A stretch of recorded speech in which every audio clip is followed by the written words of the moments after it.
रियांशमध्ये तुम्हाला 1 वर्ष पूर्ण झालेत, तर आता तुम्हाला तुमच्या आयडीची व्हॅलिडिटी 1 वर्ष परत वाढवून घ्यावी लागेल.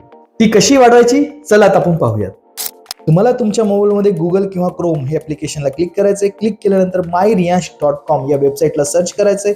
सर्च करून तुम्हाला एंटर साईटला क्लिक करायचंय. क्लिक केल्यानंतर तुम्हाला लॉग इन बटनला क्लिक करायचंय. लॉग इन बटनला क्लिक केल्यानंतर तुम्हाला आयडी आणि पासवर्ड टाकायचा आहे. आयडी पासवर्ड टाकल्यानंतर जो आयडी तुम्हाला रिन्युअल करायचा आहे त्या आयडीला रिन्युअल करण्यासाठी होम पेजला क्लिक करून ऑर्डर बटनला क्लिक करायचं आहे. ऑर्डर बटनला क्लिक करून तुम्हाला रिन्युअल ऑर्डर प्लेस या 3 नंबरच्या बटनला क्लिक करायचं आहे. क्लिक केल्यानंतर ज्या सिटीमधली शॉपी आहे ती शॉपी तुम्हाला सिलेक्ट करण्यासाठी सिटी सिलेक्ट करायचं आहे. या ठिकाणी मी सिटी सिलेक्ट करतोय. पुणे सिटी सिलेक्ट करून तुम्हाला शॉपी सिलेक्ट करायचं आहे. शॉपी सिलेक्ट केल्यानंतर 30 SP ने आयडी रिन्युअल करायचं आहे. कमीत कमी 30 SPचं प्रोडक्ट असायला पाहिजे. या ठिकाणी मी एक प्रोडक्ट सिलेक्ट करतोय 30 SPचे. नंतर प्रोसेस बटनला क्लिक करून तुम्हाला जो आयडी रिन्युअल करण्यासाठी फंड होल्डर आयडी नंबर टाकायचा आहे.